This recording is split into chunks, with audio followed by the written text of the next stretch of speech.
Hello guys, welcome to today's video. Today we are going to see about national parks. What are national parks? What kinds are there specifically in reference to Assam? How many national parks are there?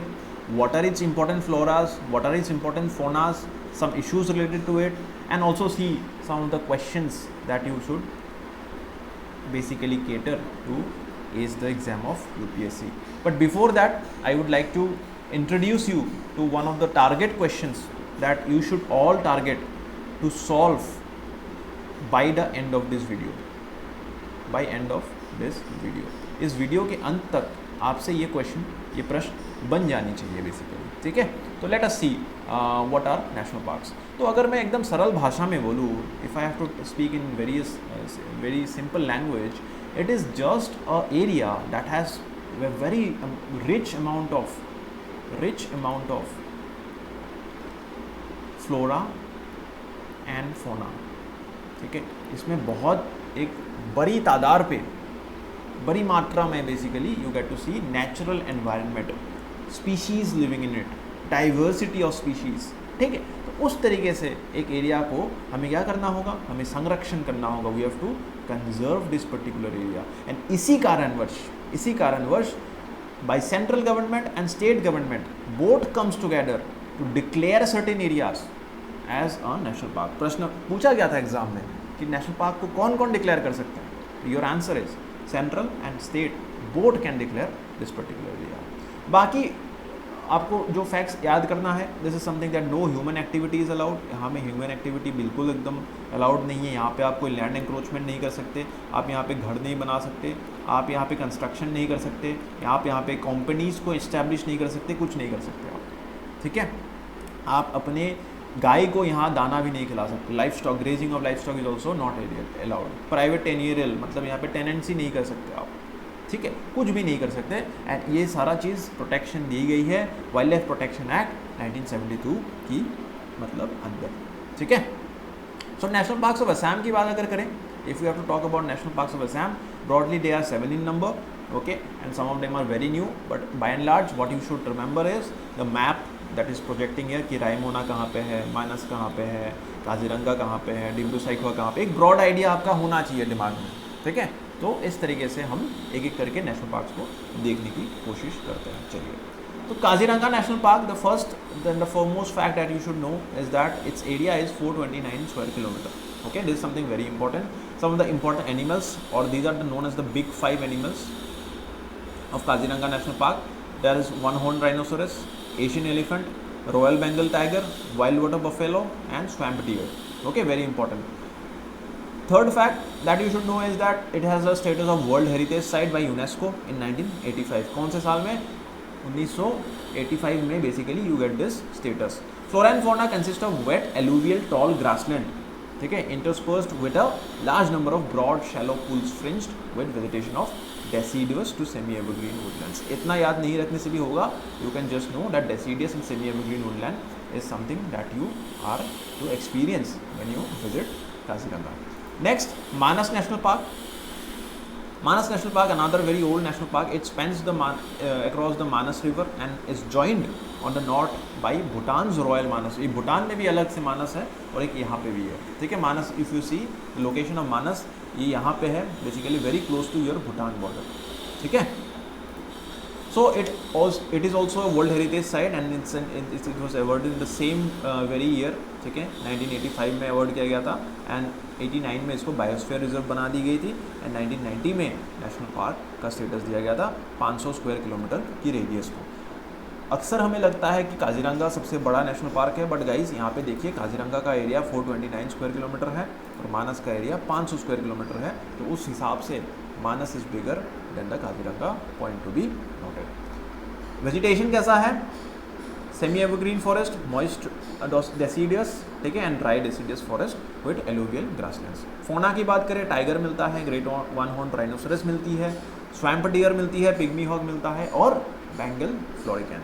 एक मज़ेदार बात यह है guys कि wild buffalo का जो population मानस national park में मिलती है हमें, that is the only pure strain, मतलब इसमें कोई क्रॉस मैचिंग नहीं किया गया है, there is no mix in this strain that is found in Manas national park in India, ठीक है, भारत में सिर्फ यहीं पे आपको मिलेगा।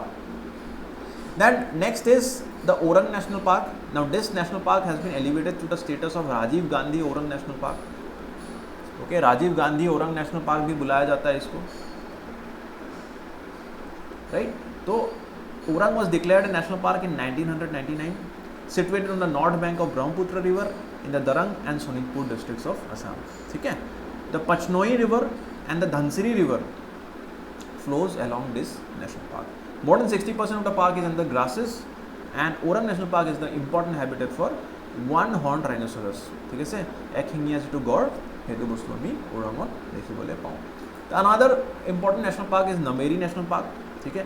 Now this national park is located in Sonitpur district. Jia Bharali river flows through it. यहाँ से जिया भराली, your job is to mark this river on the atlas and see where the flow is regarding, okay। Most moist semi evergreen forest, फिर से moist semi evergreen forest यहाँ पे देखने को मिल रहा है, ठीक है। 160 किलोमीटर रेडियस, छोटा पार्क है guys, followed by grasslands of around 15 square kilometre, okay. And it is also home to the Asian elephants and tigers and white winged duck, ठीक है। Project tiger and project elephant are funding the management. Overall एक national park को manage करने के लिए guys काफ़ी ज़्यादा funding की ज़रूरत पड़ती है, काफ़ी ज़्यादा एफर्ट्स की ज़रूरत पड़ती है, एंड उसके द्वारा, उसी के कारण this project tiger and project elephant is doing a bit towards it, ठीक है। Next we are going to see Dibru Saikhowa national park. Dibru Saikhowa national park is bounded by Brahmaputra and Lohit rivers in the north and Dibru river in the south. Please mark this rivers in the atlas, very important rivers. इसमें कैसा flora मिलता है? Semi evergreen, mixed deciduous, cane brakes, grasslands, okay. Dibru Saikhowa national park is famed for its feral horses. Just Google this picture once and you will, by मतलब the pictorial memory, you will better remember what are feral horses, okay। यहाँ पे ये एक important bird area भी है। What is important bird area? This is the status given to places जहाँ पे migratory birds आती है guys, migratory bird। You know that there are birds who have a seasonal migration, and यहाँ पे ये डिब्रू साइखोवा में आती है। If you are a bird lover you should definitely go bird watching in Dibru Saikhowa national park. ये था आपका Dibru Saikhowa national park. Next we have to see Dehing Patkai national park. This is more of a newer national park, okay. Dibru Saikhowa, after Dibru Saikhowa, Dehing Patkai is somewhere in the nearby areas of Dibrugarh and Tinsukia districts, and it is also known as the Jaipur rain forest, okay. Basically इस area में एक rain forest स्थापित है guys, which what is the rain forest? Rain forest is such a forest जिसमें सबसे ज़्यादा richest species diversity आपको देखने को मिलेगा। स्पीसीज डाइवर्सिटी अगर किसी एरिया में सबसे ज़्यादा मिलता है, that is the rain forest, okay. And it is a very proud thing for Assam to have. Rare animals are found in here, just as Chinese pangolin. आप बोलोगे सर क्यों?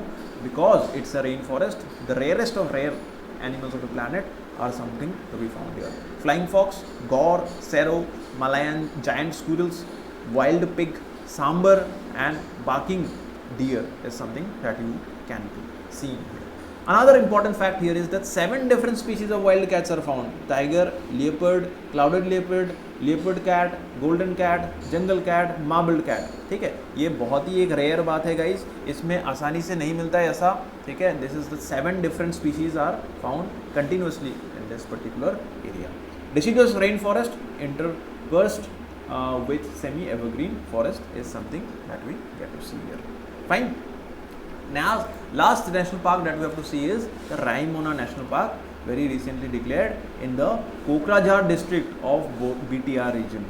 It is bounded by tributaries of the Brahmaputra, the Sankosh river and the west, and the Saralbhanga river in the east. The Pekwa rivers make Raimona's southern boundary. Please go through these rivers in the atlas. The most famous endemic species is in the park is golden langur, and also named the mascot of the Bodoland region, ठीक है। Golden लंगूर को mascot बोला जाता है। Around 150 species of butterflies मिलती है आपको यहाँ पे, and 170 species of birds including the white bellied heron is something that you get to see, okay. So these were by and large the 7 national parks, important national parks of Assam. अब if we go back to this question, ठीक है, target question हमारा था rare white winged wood duck is found in which of the following national parks. अगर आपने lecture को अच्छे से पढ़ा था गाइज, तो यहाँ पे you would have guessed the correct answer is B, क्योंकि यहाँ पे white wing duck is something that is found in the Nameri national park. ठीक है, this is something that you should expect. एक क्वेश्चन मैं आपको प्रैक्टिस के लिए दे रहा हूँ, this is a directly past year UPSC question. आपको ऐसे अगर आप यूपीएससी अटेम्प्ट कर रहे हो तो you should do a study of national parks not just in Assam but all over India. ठीक है, और अगर आप ये करोगे, इस प्रैक्टिस को प्रक्रिया मैंने आपको बता दिया कैसे करना है। फ्लोरा देखना है, फोना देखना है, एरिया देखनी है एंड स्पीशीज़ देखनी है। तो काइंडली कमेंट सेक्शन में इसका आंसर आप देंगे। ठीक है, सभी लोग try to find out the answer to this and continue the good practice. Thank you for your time and presence. I will see you there in some other video. Take care. Bye bye. Borthakur IAS academy প্ৰস্তুতি আৰু অধ্যয়নৰ নিৰ্ভৰযোগ্য ঠিকনা। Borthakur IAS academy.